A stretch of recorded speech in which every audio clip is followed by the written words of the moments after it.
दोस्तों, इस दुनिया में एक से बढ़कर एक बड़े बड़े जंगल मौजूद हैं, लेकिन अगर दुनिया के सबसे बड़े जंगल की बात करें तो वो है अमेज़न रेन फॉरेस्ट, जो अरबों एकड़ में फैला हुआ है। ये जंगल इतना विशाल है कि इस जंगल में घुसने के बाद अगर कोई रास्ता भटक जाए तो फिर बाहर निकलना नामुमकिन हो जाता है।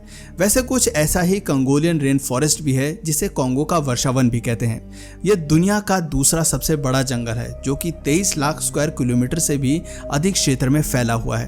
मध्य अफ्रीका में स्थित इस जंगल का ज्यादातर हिस्सा कांगो देश में पड़ता है और इसीलिए इसका नाम भी कंगोलियन रेन फॉरेस्ट है। रेन फॉरेस्ट इसलिए क्योंकि यहाँ अधिकतर समय बारिश होती रहती है, जिस वजह से इस जंगल का 90% हिस्सा इतना घना है कि यहाँ सूर्य की रोशनी जमीन तक नहीं पहुँच पाती है। दोस्तों, जंगल के इसी 90% हिस्से में एक से बढ़कर एक रहस्यमयी चीजें मौजूद हैं, जिनके बारे में आगे इस वीडियो में पता चलेगा। दोस्तों, जैसे अमेज़न के जंगलों के बीच अमेज़न नदी निकलती है, ठीक वैसे ही इस जंगल के बीच से भी कांगो नदी निकलती है, जिसकी लंबाई करीब 4700 किलोमीटर है। ये अफ्रीका की दूसरी सबसे लंबी नदी और दुनिया की सबसे गहरी नदी है। इस जंगल की एक और खास बात यह है कि यहाँ पेड़ पौधों की 11,000 से भी अधिक स्पीशीज मौजूद हैं और इनमें से 1000 तो ऐसे पेड़ पौधे हैं जो सिर्फ इसी जंगल में उगते हैं। दोस्तों, ये जंगल कितना खतरनाक है, इसका अंदाजा आप इस बात से लगा सकते हैं कि यहाँ 2000 से भी अधिक तरह के जीवों की स्पीशीज पाई जाती है। इसके अलावा ये जंगल 1000 से भी अधिक तरह के चिड़ियों का घर है। यहाँ ऐसे खतरनाक जीव जंतु रहते हैं कि अगर कोई इंसान गलती से भी यहाँ पहुँच जाए तो फिर उनका बचना लगभग नामुमकिन है। साल 1959 की बात है, जब बेल्जियम एयरफोर्स के कर्नल रेमी वैन लेडे अपने साथियों के साथ कांगो जंगल के ऊपर से उड़ान भर रहे थे, तभी उन्होंने नीचे कुछ ऐसा देखा जो उनकी सोच से भी परे था। दरअसल रेमी वैन और उनके साथियों को कांगो के घने जंगलों के बीच एक खाली जगह दिखती है, जहां पर एक विशालकाय सांप धूप सेक रहा था। दुनिया के सबसे विशाल अजगर की लंबाई जहां 26 फीट है, वहीं रेमी वैन के अकॉर्डिंग कांगो में देखे गए इस सांप की लंबाई 50 फीट के आसपास थी। उस सांप को और करीब से देखने के लिए जब रेमी वैन का हेलीकॉप्टर उस सांप के चारों तरफ चक्कर लगाने लगा, तो उस सांप ने अपने शरीर को 3 फीट तक हवा में ऊपर उठा लिया।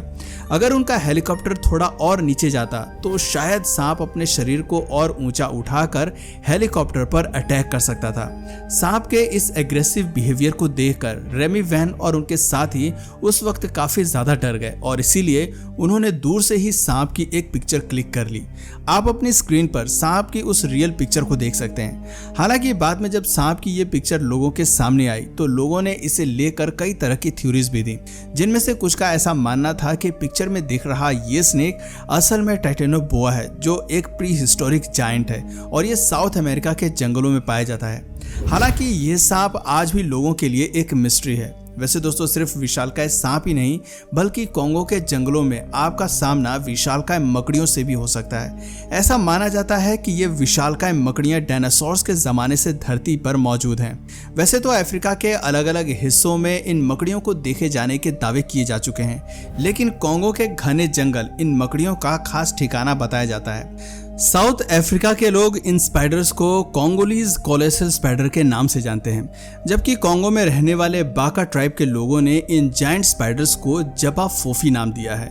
इन लोगों के अकॉर्डिंग इन जायंट स्पाइडर्स के पैरों का साइज 5 फीट के आसपास होता है। ऐसा कहा जाता है कि ये बड़ी मकड़ियां विशाल जाल बुनती हैं, जो ऊंचे पेड़ों के बीच और कई बार जमीन पर फैले होते हैं। ये जाल इतने मजबूत होते हैं कि इनमें आराम से छोटे जानवर फंस जाते हैं, जिसके बाद ये मकड़ियां उन्हें अपना भोजन बनाती हैं। ये मकड़ियां पक्षियों से लेकर छोटे मोटे जानवरों तक, इवन इंसान तक को भी अपना शिकार बना लेती है। दोस्तों, 1890 की घटना है, जब रिसर्चर्स के एक ग्रुप को कांगो जंगल में एक विशालकाय मकड़ी का जाला देखने को मिलता है। जब उन्होंने उस जाले की जांच करनी शुरू की, तभी वे लोग उस जाल में बुरी तरह से फंस गए। वो जितना ही उस जाल से बाहर निकलने की कोशिश करते, वो जाल उतनी ही तेजी से उनके शरीर से चिपकता जाता। अंत में हार मानकर वो चुपचाप वहां पे खड़े हो गए। तब जंगल के एक कोने से एक विशालकाय मकड़ी उनकी तरफ बढ़ने लगती है और जैसे ही वो मकड़ी उनके पास पहुंचती है, वो उन पर अटैक कर देती है। किसी तरह उनमें से एक शख्स जान बचाकर वहां से भाग निकलता है और बाकी उस विशालकाय मकड़ी का भोजन बन जाते जाते हैं। दोस्तों, विशालकाय सांप और खतरनाक मकड़ी के बारे में जानने के बाद अगर आपको ऐसा लग रहा है कि कॉन्गो जंगल सिर्फ खतरनाक जीवों का घर है, तो ऐसा हरगिज नहीं है। यहाँ पे कुछ ऐसी चीजें भी पाई जाती हैं जिसे पाना हर किसी का सपना होता है। मैं बात कर रहा हूँ गोल्ड की। जी हाँ, आपने बिल्कुल सही सुना।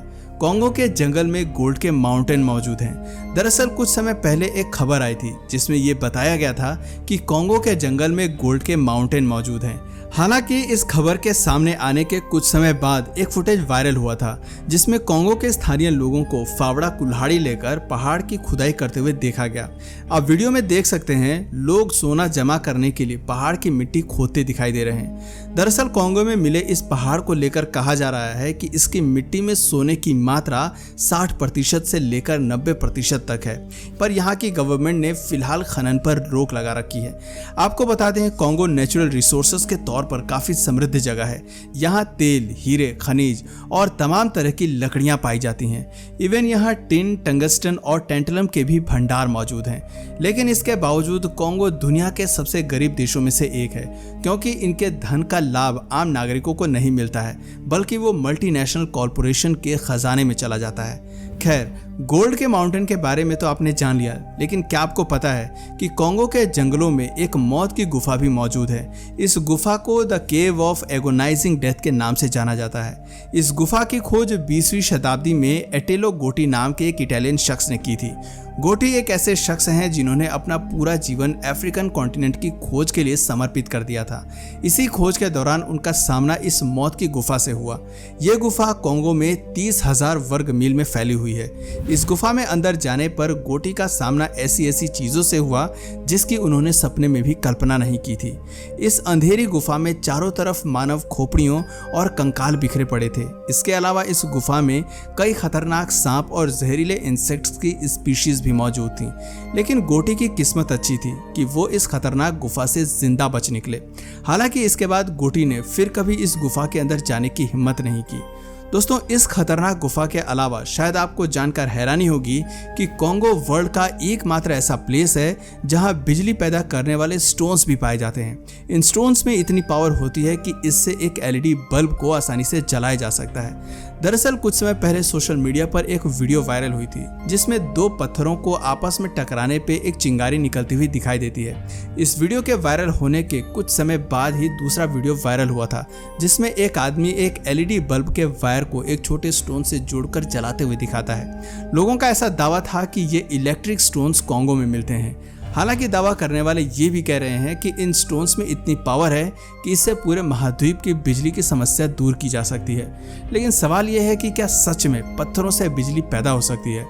इस सवाल के जवाब में एडिनबर्ग यूनिवर्सिटी के स्कूल ऑफ जियोसाइंसेस के प्रोफेसर स्ट्रॉट हेजल्डाइन का कहना है कि साइंस के अकॉर्डिंग ऐसा बिल्कुल भी पॉसिबल नहीं है कि किन्हीं दो चट्टानों के टकराने से इतनी बिजली पैदा हो जाए कि उसे बल्ब जलाया जा सके। हालांकि कुछ लोगों का ऐसा मानना है कि इन स्टोन्स में कोई खास मिनरल या खास एलिमेंट हो सकता है जिसे साइंस द्वारा अब तक खोजा नहीं गया है। इसलिए साइंस स्टोन्स के टकराने से पैदा हुई इलेक्ट्रिसिटी पर यकीन नहीं कर पा रहा है। जबकि वहीं कुछ वैज्ञानिकों का ऐसा भी मानना है कि वीडियो में दिखने वाले ये स्टोन्स असल में लिथियम है और कॉन्गो का पूरा इलाका लिथियम का मेन सोर्स है। वैसे दोस्तों, इन स्टोन्स को लेकर आपकी क्या राय है? अपना जवाब हमें नीचे कमेंट सेक्शन में जरूर बताइए। और अगर इस वीडियो से आपको कुछ नया जानने या सीखने को मिला या फिर इंटरेस्टिंग लगा तो प्लीज इस वीडियो को एक लाइक करके अपने फ्रेंड्स और फैमिली में से जरूर शेयर करें। और यदि आप इस चैनल पर नए हैं तो प्लीज इस चैनल को सब्सक्राइब करके बेल नोटिफिकेशन आइकन को ऑन कर लीजिए ताकि हमारे आने वाले वीडियोस आप मिस ना करें। मिलते हैं फिर किसी वीडियो में नए टॉपिक के साथ। तब तक के लिए नमस्कार।